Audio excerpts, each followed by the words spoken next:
Und jetzt das Heute-Journal mit Heinz Wolf und Marietta Slomka. Guten Abend. Olaf Scholz ist zurück in Deutschland. Allzu viel drang nicht über sein Gespräch mit Joe Biden nach außen. Öffentlich betont wurde die Geschlossenheit bei der weiteren Hilfe für die Ukraine. Bei einem Abnutzungskrieg, wie er so brutal in den Kämpfen um Bachmut zu beobachten ist, wird es am Ende auch darauf ankommen, wer mehr Munition und Waffen hat. Ob die Ukrainer Bachmut jetzt aufgeben, dazu gibt es widersprüchliche Informationen. So oder so hätten die Russen für die Eroberung dieser komplett zerstörten Stadt über 7 Monate gebraucht und geschätzt über 10.000 Soldaten verloren. Henna Hebestreit berichtet. Es wird um jeden Meter Boden gekämpft. Die ukrainische Artillerie unterstützt die Bodentruppen bei der Verteidigung von Bachmut. Neben regulären ukrainischen Einheiten sind auch Grenzschutztruppen beteiligt. Oberstleutnant Osatschuk war auch heute in der Stadt und schildert im Videochat seine Eindrücke. Ununterbrochener Artilleriebeschuss von allen möglichen russischen Kaliber und die Granaten explodieren überall. Die wichtigsten Straßen, Straßenkreuzungen, Plätze werden beschossen. Aber die russische Infanterie ist stecken geblieben, noch an den Stadträndern. Im Tiefflug kommt der Gegner an die Front. Russlands Verteidigungsminister Shoigu persönlich inspiziert seine Truppen. Will sie mit Orden einschwören, nicht nachzulassen, in ihren Bemühungen, weiteres ukrainisches Territorium zu erobern. Es liegt noch viel Arbeit vor ihnen. Ich hoffe, sie werden weiterhin treu ihrem Land dienen. Viel Glück, Erfolg und kommen Sie heil nach Hause. Fast zeitgleich am anderen Ende der Ukraine Besuch aus dem Westen. In Lwiw trifft EU-Parlamentspräsidentin Roberta Metsola Präsident Zelensky. Sie nimmt teil an einer internationalen Konferenz, bei der es um die Strafverfolgung russischer Aggressionen und Kriegsverbrechen geht. Folter, Misshandlungen, sexuelle Gewalt. Russland muss für diese schrecklichen Verbrechen zur Verantwortung gezogen werden. Präsident Zelensky drängt auch auf Hilfe für die Opfer. Nicht nur die Täter müssen ermittelt und bestraft werden, auch die, die misshandelt wurden, brauchen Hilfe, um nach diesen schrecklichen Erfahrungen zu einem normalen Leben zurückkehren zu können. Davon sind sie rund um Bachmut noch weit entfernt. Die ukrainischen Verteidiger geben sich aber zuversichtlich, dass ihre Soldaten die Stadt halten können. Es wird nicht ununterbrochen tagelang gekämpft, sondern schichtweise. Und deswegen sind wir uns dessen sicher, dass wir auch genügend Munition dort haben und die Zufahrtsstraßen funktionieren auch. Das russische Militär will mit seinen Bildern den Eindruck erwecken, dass es in Bachmut für die Ukrainer eigentlich nichts mehr zu verteidigen gibt. Was, wenn China als Munitions- und Waffenlieferant in diesen Krieg eintritt? Die Befürchtung, dass es dies bereits tut, wenn auch nicht offiziell, gibt es ja. Washington hat bereits scharfe Warnungen ausgesprochen. Der Westen hofft, dass Peking keine Wirtschaftssanktionen riskieren will und eigentlich auch kein Interesse daran hat, die intensiven Handelsbeziehungen mit Europa und den USA zu gefährden. Nicht zum jetzigen Zeitpunkt, an dem Chinas Wirtschaft dringend einen Aufschwung braucht. Das wird auch zentrales Thema beim morgen beginnenden Nationalen Volkskongress. Die Probleme sind allenthalben sichtbar, wie Elisabeth Schmidt zeigt. Ein leerer LKW nach dem anderen. Teilweise in Dreierreihen abgestellt, kilometerlang. Wir sind unterwegs beim größten Containerhafen der Welt in Chinas Wirtschaftsmetropole Shanghai und treffen auf viele arbeitslose Fahrer. Eigentlich transportieren sie Container. Es gibt kaum Aufträge. Früher gab es 2 am Tag. Jetzt sind wir froh, wenn wir einen ergattern. Noch pulsiert der Handel bei weitem nicht wie vor der Pandemie. Am Terminal stapeln sich leere Container. 80% weniger Umschlag im Vergleich zu vergangenem Jahr. Im ganzen Land sind die Folgen von Chinas harter Null-Covid-Politik sichtbar. Unfertige Bauwerke, der Immobiliensektor hoch verschuldet. Die Kaufkraft lahmt. Und einige ausländische Firmen, Sony und Apple zum Beispiel, haben bereits große Teile ihrer Produktion in andere asiatische Länder verlegt. China befindet sich wirtschaftlich in einer relativ schwierigen Situation. Man kann durchaus von einer Wirtschaftskrise sprechen. Ich glaube, dass die Regierung in Peking sicher nicht zuletzt durch die Demonstrationen, die Ende letzten Jahres stattfanden, sehr nervös lassen. China unter Druck. Zwischen 5 und 6% Wirtschaftswachstum wird die Staatsführung wohl auf dem Nationalen Volkskongress als Ziel für 2023 herausgeben. Doppelt so viel wie im vergangenen Jahr. Unternehmerin Bettina Schön will in China bleiben. Ihre Firma produziert unter anderem für die Automobil- und Maschinenbauindustrie in China. Vor allem das vergangene Jahr war hart, sagt sie.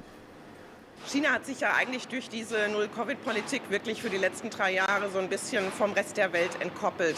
Und wir wünschen uns einfach, dass der Fokus der Regierung wieder mehr auf Reform und Öffnung geht, dass Themen wie fairer Marktzugang, Abbau von regulatorischen Hürden wieder im Vordergrund stehen.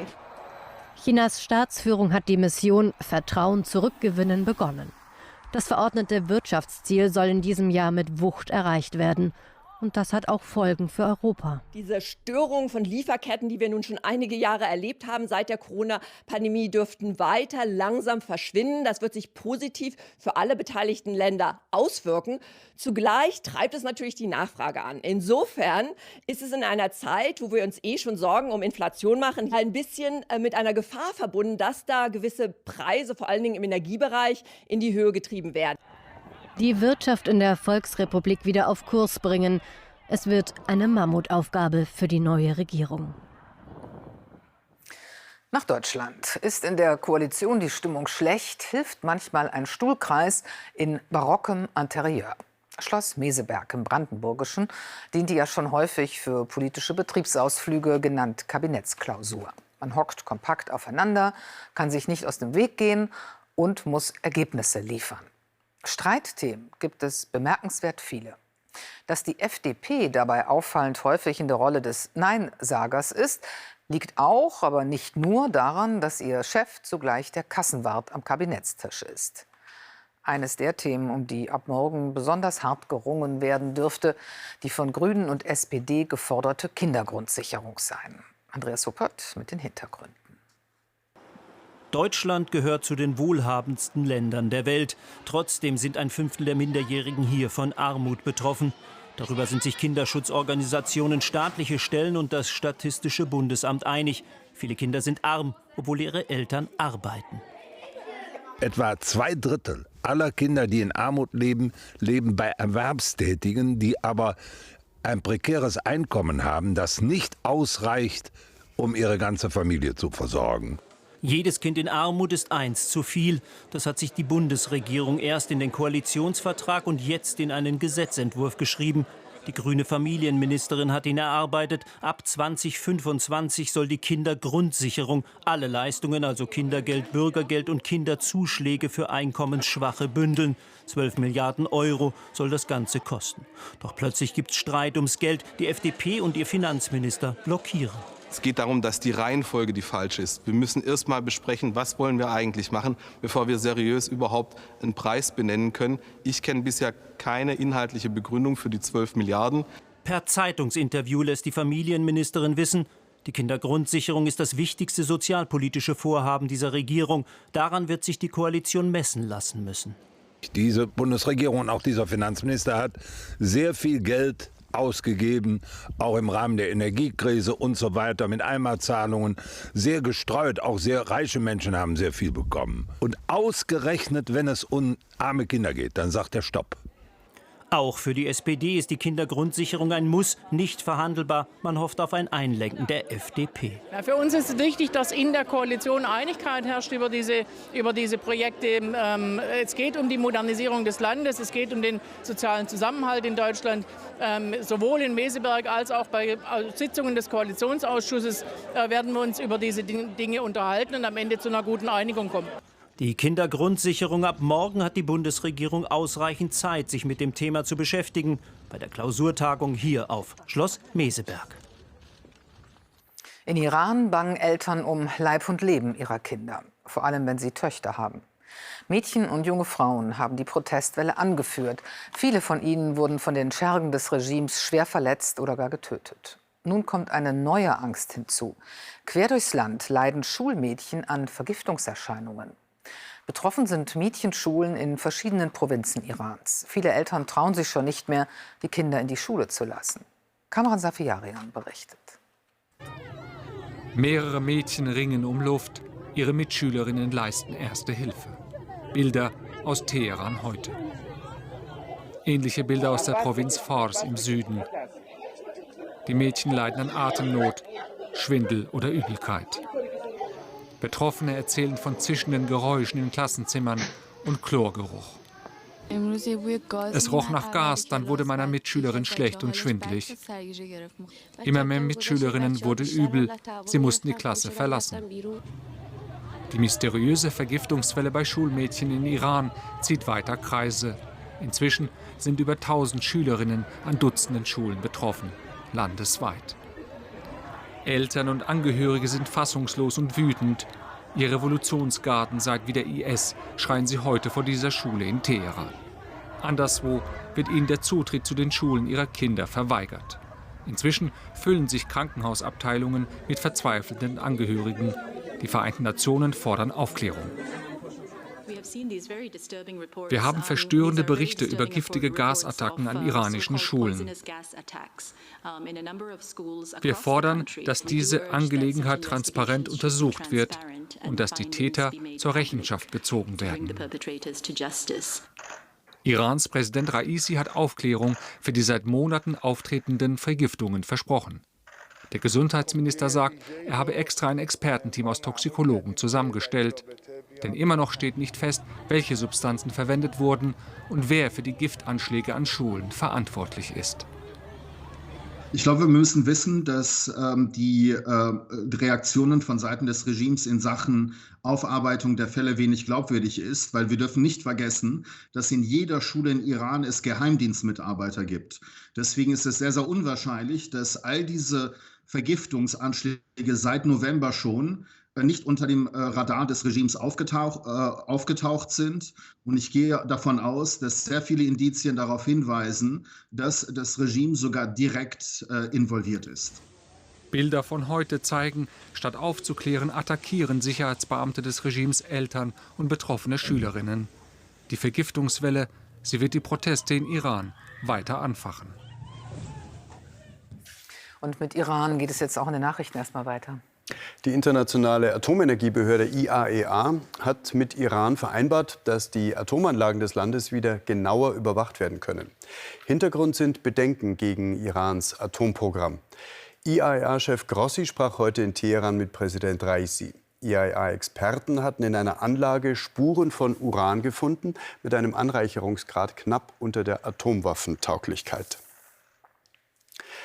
Bundestagspräsidentin Baas hat sich empört gezeigt über eine Protestaktion an einem Denkmal zum Grundgesetz.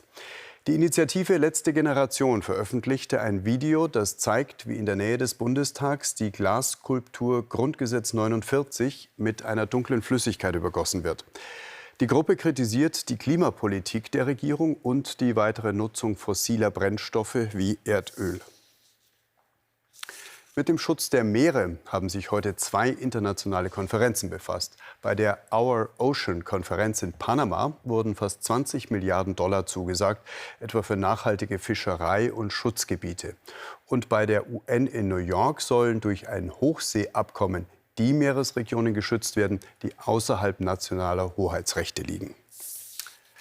Die Lottozahlen dieses Samstags, sie lauten, wie immer ohne Gewähr, 1, 7, 8, 21, 45, 48, Superzahl 0.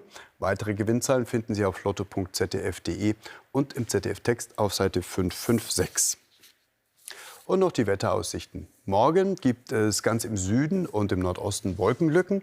An der Ostsee ist es sogar sonnig. Von Niedersachsen bis Sachsen gibt es Schnee und Schneeregenschauer bei 1 bis 7 Grad. Das war's von uns. Mit dem aktuellen Sportstudio geht's gleich weiter. Und danach, gegen 0:25 Uhr, gibt es die nächste Heute Express. Bis morgen. Auf Wiedersehen. Wiedersehen.